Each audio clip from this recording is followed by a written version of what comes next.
Assalamualaikum warahmatullahi wabarakatuh. Izin memperkenalkan diri. Nama Taruna Muda Yusuf Farizal Akbar. NIT 2230471 dari Prodi TMP 2B.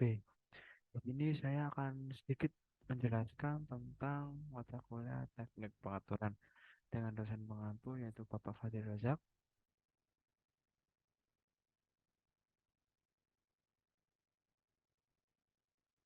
Apa sih itu tentang teknik pengaturan? Teknik pengaturan sendiri atau biasa kita sebut dengan kontrol otomatik merupakan proses mengendalikan sebuah alat dalam pabrik dan industri modern. Jadi misalnya itu kontrol otomatis perlu sekali dengan kontrol numerik dan mesin, alat-alat bantu di industri manufaktur.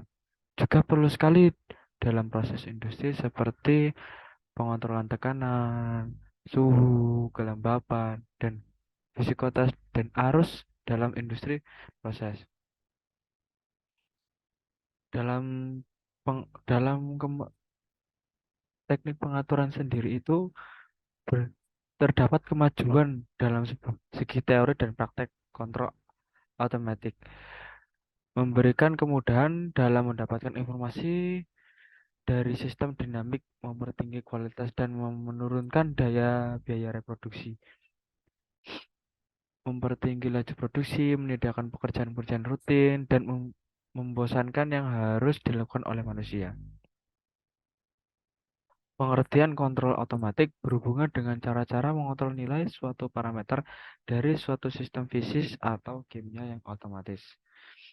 Jadi, cara tersebut dilakukan dengan menggunakan peralatan atau mesin yang dirancang bekerja secara otomatis, sehingga intervensi manusia atau sekecil mungkin. Tentu saja peralatan yang dimaksud bisa sederhana atau rumit, sangat bergantung pada manusia, kepada jenis pemakaian dan tingkat kualitas atau akurasi kontrol yang diinginkan. Masalah utama dari kontrol otomatik yaitu yang sering timbul dalam sistem kontrol adalah satu stabilitas dan ini akan terjadi pada setiap sistem kontrol yang dirancang. Next. Dalam proses industri sering sekali dibutuhkan besar-besaran yang memerlukan kondisi atau persyaratan khusus seperti ketelitian yang tinggi. Dalam proses industri kita butuh juga ketelitian yang tinggi karena ketelitian adalah hal yang utama dalam proses industri. Yang kedua, harga yang konsisten untuk selang waktu yang tertentu. Yang ketiga, harga yang bervariasi dalam suatu rangkuman tertentu. Jadi, harga yang konstan atau bervariasi itu dapat eh, menaikkan sebuah proses industri. Yang keempat, perbandingan yang tetap antara variabel dan atau besaran. Yang kelima, suatu besaran sebagai fungsi dari besaran lainnya. Teknik pengaturan sendiri dilaksanakan berdasarkan dasar-dasar teknik umpan balik atau feedback dan analisa sistem secara linear dan dengan memadukan konsep-konsep teori jaringan network teori dan teori komunikasi. Karena itu, maka teknik pengaturan tak terbatas hanya pada suatu disiplin keteknikan tertentu saja, tapi juga berlaku untuk disiplin lain seperti pada teknik-teknik aeronautika, kimia, lingkungan, sipil, listrik, dan lain-lain. Jadi, dalam teknik pengaturan sendiri itu mempunyai dasar-dasar teknik umpan balik atau feedback. Jadi, dalam teknik pengaturan juga mempunyai feedback masing-masing. Dan analisa secara linear dan dengan memadukan konsep-konsep jaringan atau network teori ini tersebut. Contoh-contoh sederhana yang sering dihadapi orang adalah yang pertama, yaitu MCB atau mini circuit breaker yang menghubungkan aliran listrik dari PLN ke instalasi listrik di dalam sebuah rumah. Maksud dari ini, jika pada MCB ini yang diasumsi dan jenis logam dari jenis logam atau bimetal diberi beban arus yang berlebih, maka saklar penghubungnya akan turun ke bawah, yang berarti hubungan arus dari PLN ke rumah tersebut akan terputus, akibatnya lampu dan peralatan elektronik lainnya akan padam. Sebuah MCB bekerja atas dasar banyaknya panas yang dialirkan ke dalamnya sebagai akibat dari listrik yang dialirkan. Jika arus ini terlalu besar atau melebihi kapasitas ampernya, maka saklar yang akan terbuka dari arus listrik akan terputus. Nah, seperti itu. Yang kedua, seseorang mengendarai mobil atau motor di daerah dengan kecepatan maksimum 60 km per jam.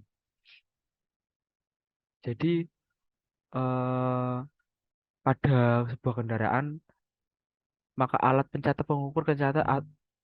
pengukur kecepatan atau speedometernya sebagai referensi patokan adalah kecepatan maksimum 60 km per jam yang dipasang di jalan tersebut.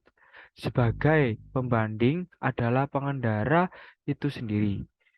Dengan mengamati kecepatan yang dicatat dan membandingkan serta mengubahnya di bawah 60 km per jam, jika terjadi penyimpangan, maka pengendara sudah melakukan pengontrolan terhadap lajunya mobil atau motor tersebut. Yang ketiga, yaitu percampuran antara air panas dan air dingin ke dalam bak. Lanjut, masalah-masalah yang mungkin kan timbul di teknik dalam teknik pengaturan ini. Yang pertama, jika air campur itu tidak hanya menggunakan untuk air mandi saja, tetapi juga untuk memakai yang lebih khusus sehingga memerlukan temperatur yang nilainya lebih tepat. Yang kedua, jika bak alat-alat pengatur aliran atau kran berada pada lokasi yang berjauhan. Jadi, jika bak dan alat pengatur aliran atau kran berada pada lokasi yang berjauhan, itu yang membuatkan masalah. Yang ketiga, jika yang dikehendaki bukan hanya temperatur, tetapi juga besar-besaran lainnya, misalnya tekanan aliran pada waktu yang bersamaan. Yang keempat, jika aliran sedemikian besar sehingga sukar dikendalikan oleh keran biasa. Jadi, jika aliran yang besar itu akan sukar atau susah dikendalikan oleh keran yang seperti biasa. Itu akan menimbulkan masalah dalam teknik pengontrolan. Yang kelima, jika diinginkan temperatur campuran yang konstan atau bervariasi pada suatu rangkuman atau range untuk selang waktu tertentu. Yang keenam, jika variabel-variabel yang akan dikendalikan tersebut jumlahnya lebih dari satu dan harus dikontrol dalam waktu bersamaan. Untuk yang selanjutnya yaitu sistem kendali. Apa sih itu sistem kendali tersendiri? Sistem kendali atau sistem pengaturan adalah hubungan timbal balik antara komponen-komponen untuk membentuk suatu konfigurasi sistem yang memberikan suatu hasil yang dikehendaki. Nah, dalam teknik pengaturan, sistem kendali merujuk pada suatu rangkaian komponen atau komponen, proses, atau perangkat yang digunakan untuk mengatur atau mengendalikan suatu sistem atau proses dengan tujuan mencapai kinerja yang diinginkan. Jadi, sistem kendali ini mempunyai hubungan timbal balik antara komponen-komponen lainnya yang membentuk konfigurasi. Jadi, sistem kendali ini mempunyai hubungan timbal balik dengan komponen-komponen dan membentuk suatu konfigurasi dalam sistem pengaturan ini. Tujuan utama suatu sistem pengaturan atau kendali adalah untuk mendapatkan optimisasi di mana hal ini dapat diperoleh berdasarkan fungsi daripada sistem pengaturan atau kendali itu sendiri, yaitu secara umum sistem pengaturan atau sistem kendali dapat dikelompokkan sebagai berikut. A. Atau satu dengan operator manual dan otomatik. Yang kedua, jaringan tertutup atau closed loop dan jaringan terbuka atau open loop. Yang C, kontinu atau analog dengan diskontinu atau digital discrete. Yang D, menurut sumber penggerak, elektris, pneumatis atau udara dan dingin, hidraulis atau cairan, dan mekanis. Jadi, tujuan utama dari sistem pengaturan sendiri atau sistem kendali sendiri adalah untuk mendapatkan optimalisasi. Jadi, untuk mendapatkan optimalisasi di mana hal dapat diperoleh berdasarkan fungsi yang dari sistem pengaturan sendiri. Seperti itu.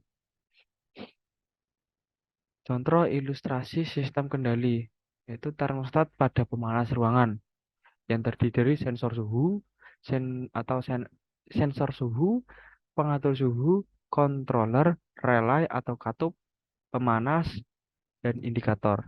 Sensor suhu sendiri yaitu sensor suhu terpasang di dalam ruangan untuk mendeteksi suhu aktual.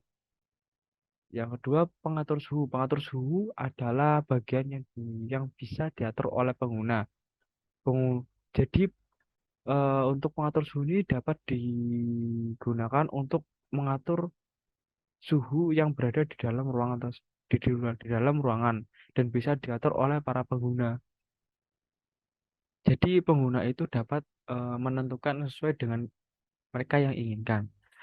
Controller ada otak sistem yang memproses informasi dari sensor suhu dan pengatur suhu. Controller membandingkan suhu aktual dengan suhu yang diatur. Relay atau katup. Relay atau katup adalah bagian yang mengatur pemanas. Jika suhu aktual lebih rendah dari suhu yang diatur, atau controller akan mengaktifkan relay untuk menghidupkan pemanas. Jadi, di bagian relay adalah bagian yang mengontrol pemanas di dalam ruangan tersebut. Pemanas adalah perangkat yang menghasilkan panas untuk meningkatkan suhu di ruangan. Nah, pemanas ini adalah hal komponen utama di dalam termostat pemanas ruangan tersebut. Indikator bisa berupa lampu LED atau tampilan digital yang menunjukkan apakah pemanas sedang aktif atau tidak. Jadi indikator ini berupa lampu LED, tampilan untuk apakah pemanas itu aktif atau tidak.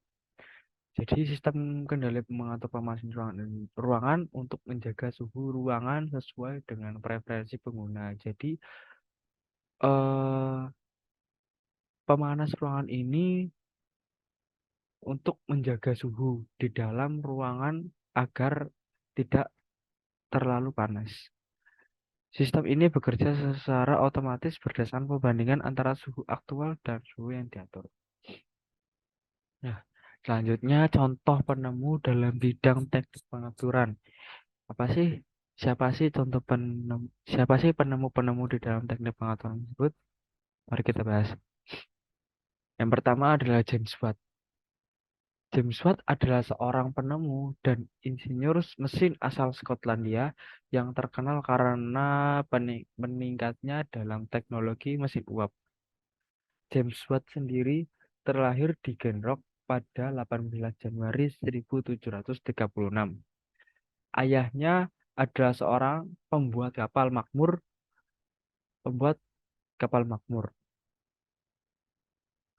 Watt sendiri awalnya bekerja sebagai pembuat instrumen matematika, tetapi tetapi James Watt ini lebih tertarik pada mesin uap. Jadinya dari pembuat instrumen matematika menjadi karena James Watt ini lebih agak tertarik kepada mesin uap, jadi beralih ke mesin uap. Nah, mesin uap bekerja pertama yang telah dipatenkan pada tahun 1698 Dan pada saat itu adalah kelahiran dari James Potter sendiri. Mesin Newcomen memompa air dari tambang di seluruh negeri. Mitra dan pendukung Watt adalah penemu John Ribuk. Pada tahun 1000 pada tahun 1775, bunga Ribuk diambil alih oleh Matthew Boulton yang memiliki sebuah karya, yaitu teknik di Birmingham. Jadi eh, penemu mitra dan pendukung James Watt adalah penemu dari John Ribuk. Dan pada tahun 1775, bunga Ribuk ini diambil alih oleh Matthew Boulton yang memiliki sebuah karya teknik dari Birmingham. Baiknya Boulton dan James Watt itu menjadi sebuah perusahaan teknik terpenting di negara tersebut, memenuhi banyak permintaan. Pada tahun 1785, James Watt dan Boulton terpilih menjadi anggota Royal Society yang di kala itu yang besar sekali. Pada tahun 1790, James Watt menjadi orang yang terkaya, dan pada tahun 1800 dia pensiun dan mengabdikan dirinya sepenuhnya untuk pekerjaan penelitiannya.